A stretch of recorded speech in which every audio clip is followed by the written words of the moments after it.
अन्य समाचार भावनगरनी नजीक खोखराना डूंगरमाळाમાં સિંહના વધુ 2 વિડીયો વાયરલ થયા છે। खोखराना डूंगरमाळाમાં માનવ વસ્તી તરફ સિંહનું સતત પર્યાણ વધી રહ્યું છે। વાયરલ વિડીયોમાં જોઈ શકાય છે કે એક સાથે 2 નર સિંહ રોડ ઉપર આવી ચડતા બંને તરફ વાહનો સિંહને જોવા માટે થંભી ગયા હતા। કાર ચાલક દ્વારા વનરાજનો વિડીયો પોતાના કેમેરામાં કેદ કર્યો હતો।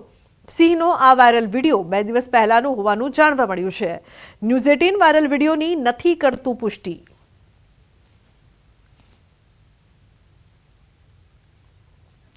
તો કાર ચાલકે વિડીયો કેમેરામાં કેદ કર્યો છે। સમગ્ર ઘટના છે તે અહીં જોઈ શકાય છે। વારંવાર સિંહના આટાફેરાના દ્રશ્યો સામે આવતા હોય છે।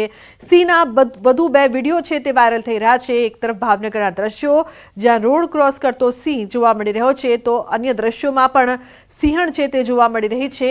માનવ વસ્તી તરફ સિંહો આવતા હોય તેવા દ્રશ્યો વારંવાર સામે આવી રહ્યા છે। અહીં કાર ચાલકે વિડીયો કેમેરામાં કેદ કર્યો।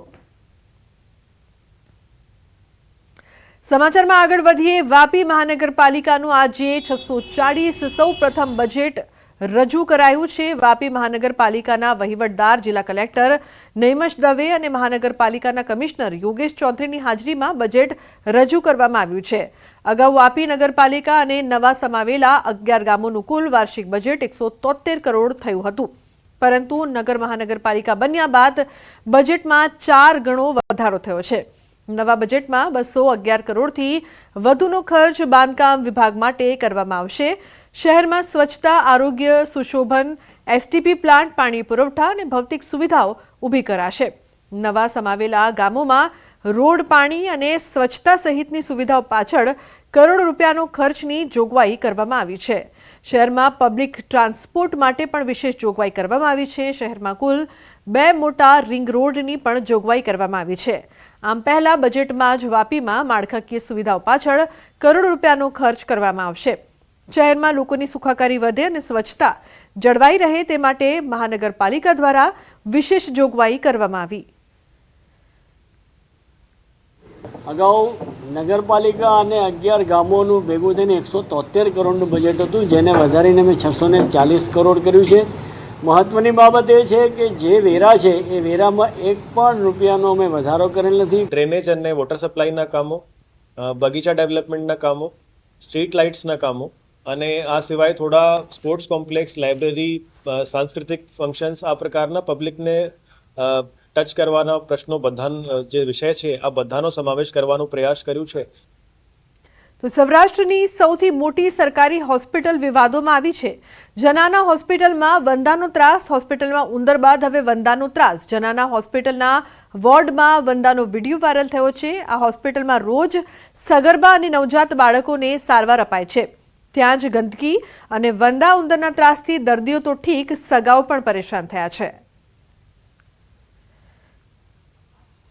તો મહત્વનું છે કે જનાના હોસ્પિટલનો વિડીયો પહેલા પણ વાયરલ થઈ ચૂક્યો છે। ઉંદર બાદ હવે વંદાનો ત્રાસ। દર્દીઓ છે તે ત્રાહિમામ પોકારી ઉઠ્યા છે। હોસ્પિટલ તંત્ર શું કરી રહ્યું છે તે મોટો સવાલ। અહીં સ્વચ્છતાના અભાવની સાથે દર્દીઓ પરેશાન થાય છે, કારણ કે વારંવાર જે પ્રકારની ઘટનાઓ સામે આવે છે, ઉંદરના ત્રાસથી પહેલાથી જ દર્દીઓ પરેશાન હતા અને હવે વંદાના ત્રાસથી પણ તેઓ ત્રાહિમામ પોકારી ઉઠ્યા છે। દર્દીઓનું દર્દ એક તરફ, હોસ્પિટલમાં ઉંદરના દ્રશ્યો સામે આવી રહ્યા છે તો તેઓ ઓછા હતા કે હવે વંદા પણ વધી ગયા છે।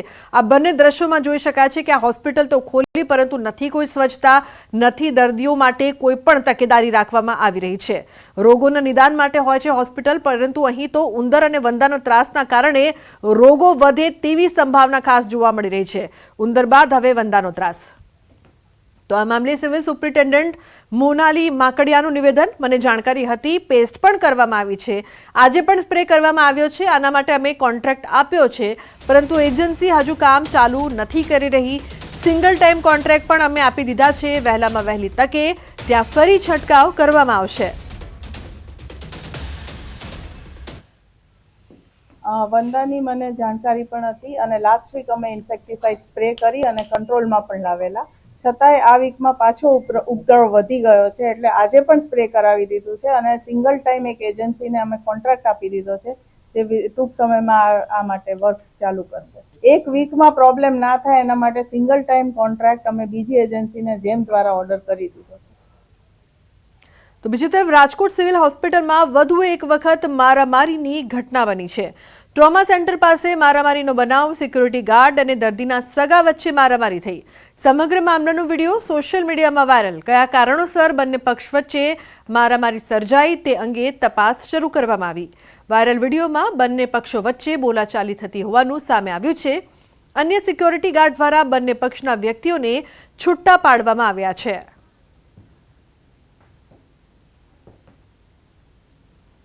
સમાચારનો પ્રવાહ યથાવત રહેશે. હાલ રોકાઈશું એક બ્રેક માટે. આપ જોતા રહો ન્યૂઝ 18 ગુજરાતી.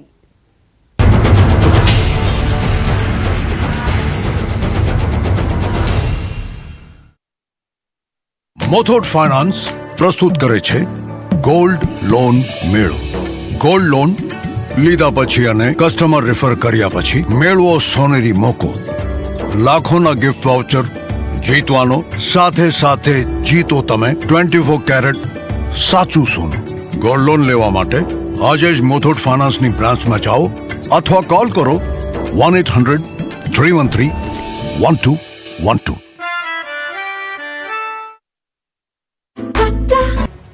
ગુજરાતમાં ઉનાળાની ધગધગતી એન્ટ્રી થઈ ગઈ છે. ફેબ્રુઆરી માસમાં જ માથાફાડ ગરમી પડવા લાગી છે.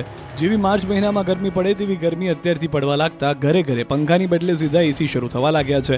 આગામી દિવસોમાં તો સૂરજદેવ કોપાયમાન થવાના છે. 5 દિવસ પરસેવો છોડાવી દે તેવી આકરી ગરમી પડવાની છે.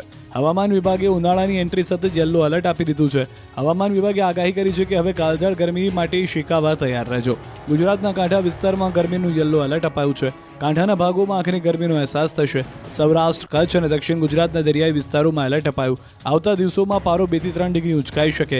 આ વિસ્તારોમાં અઠવાડિયાના મધ્ય સુધીમાં ગરમી 40 થી 41 સેલ્સિયસ તો સુરતની આસપાસ કેટલાક સ્થળે 42 સેલ્સિયસે પારો પહોંચી શકે છે. રાજ્યના મોટાભાગના તાપમાન 37 થી 38 સેલ્સિયસ રહેવાની સંભાવના છે. અમદાવાદમાં પણ ભારે ગરમીનો અહેસાસ થશે. અમદાવાદમાં મહત્તમ તાપમાન 35 ડિગ્રી થઈ શકે તો બફારાથી પણ લોકો અકળાઈ જશે. અકળાવી નાખે એવા બફારાની સંભાવના છે. કાંઠા વિસ્તારમાં વધારે બફારાની આશંકા છે. એટલે ફેબ્રુઆરીનું અંતિમ અઠવાડિયું ગુજરાતવાસીઓને તપાવી દેશે. ઉનાળાની ગુજરાતમાં એન્ટ્રી સાથે હીટવેવની ચેતવણી આપી છે. તો હજુ ઉનાળાનું ટ્રેલર છે, ત્યારે માર્ચ, એપ્રિલ, મેમાં ઉનાળો કેટલો આકરો હશે એ વિચારો. સોમનાથ મહાદેવ મંદિરમાં મહાશિવરાત્રિની 2025ની ભવ્ય ઉજવણીની તૈયારીઓ શરૂ થઈ ગઈ છે. મંદિર 26 ફેબ્રુઆરીએ સવારે 4 વાગ્યાથી સતત 42 કલાક સુધી ભક્તો માટે ખુલ્લું રહેશે. સવારે 7 વાગ્યે પ્રાતઃ આરતી બાદ પાલખી યાત્રા નીકળશે. યજ્ઞશાળામાં લઘુરુદ્ર યજ્ઞ અને મહામૃત્યુંજય યજ્ઞનું આયોજન કરાયું છે. રાત્રે 4ની પ્રહરની મહાપૂજા અને મહાઆરતી યોજાશે.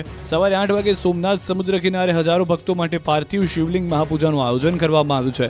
ભક્તોને દર્શન અને ગંગાજળ અભિષેકનો લાભ મળે તે માટે સવારે 8 થી 11 અને બપોરે 1 થી 5 વાગ્યા સુધી વિશેષ વ્યવસ્થા કરવામાં આવી છે. સકીર્તન ભવન ખાતે ધ્વજા પૂજા માટે વિશેષ વ્યવસ્થા કરાશે. સોમેશ્વર મહાપૂજાના સ્લોટ્સ બમણા કરવામાં આવ્યા. 26 ફેબ્રુઆરી સુધી સમુદ્ર દર્શન વોકવે પર સોમનાથ મહોત્સવમાં સાંસ્કૃતિક કાર્યક્રમો યોજાશે. ભક્તો માત્ર 25 રૂપિયામાં બિલ્વ પૂજા કરી શકશે. પોસ્ટ દ્વારા ભસ્મ, રુદ્રાક્ષ અને નમન પ્રસાદ મોકલવામાં આવશે. દિવ્યાંગ અને વૃદ્ધ ભક્તો માટે સ્વાગત કક્ષ ખાતે ગોલ્ફ કાર્ટ અને વ્હીલચેરની નિઃશુલ્ક સુવિધા ઉપલબ્ધ રહેશે. તો મંદિરમાં યાત્રીઓની વધતી સંખ્યાને અનુલક્ષીને લોકોની સુવિધા સચવાઈ રહે તેના માટે 3 દિવસ લાઇટ એન્ડ સાઉન્ડ શો બંધ રાખવામાં આવ્યો છે. પ્રધાનમંત્રી નરેન્દ્ર મોદી અને ગૃહમંત્રી અમિત શાહની આ અનોખી ફોટો ફ્રેમ દૂરથી જુઓ તો લાગી કે સામાન્ય તસવીર છે, પરંતુ જો નજીક જઈને જુઓ તો ભાજપના 4000 કાર્યકરો દ્રશ્યમાન થાય.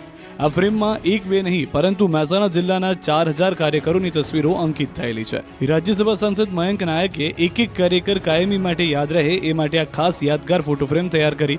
સૌથી પહેલા સાંસદ નાયકે ભાજપને જીતાડવા માટે રાત દિવસ મહેનત કરતા 4000 જેટલા કાર્યકરોના ફોટોગ્રાફ ભેગા કર્યા. બાદમાં આ ખાસ ફ્રેમ બનાવડાવી જેમાં મુખ્ય તસવીરમાં પ્રધાનમંત્રી અને ગૃહમંત્રી રહે અને 4000 કાર્યકરોને પણ સમાવી લેવાય એવી આ ફ્રેમ બનાવી. રાજકોટમાં સમૂહ લગ્નના નામે ઠગનાર વધુ એક આયોજક ઝડપાયો છે. દિલીપ ગિરધરલાલ વરસડા નામના આયોજકને પોલીસે પકડી પાડ્યો. પ્રદ્યુમનનગર પોલીસે મોડી રાત્રે આરોપીને પકડી પાડ્યો. અગાઉ પોલીસે લગ્ન ઠગાઈ કેસમાં 3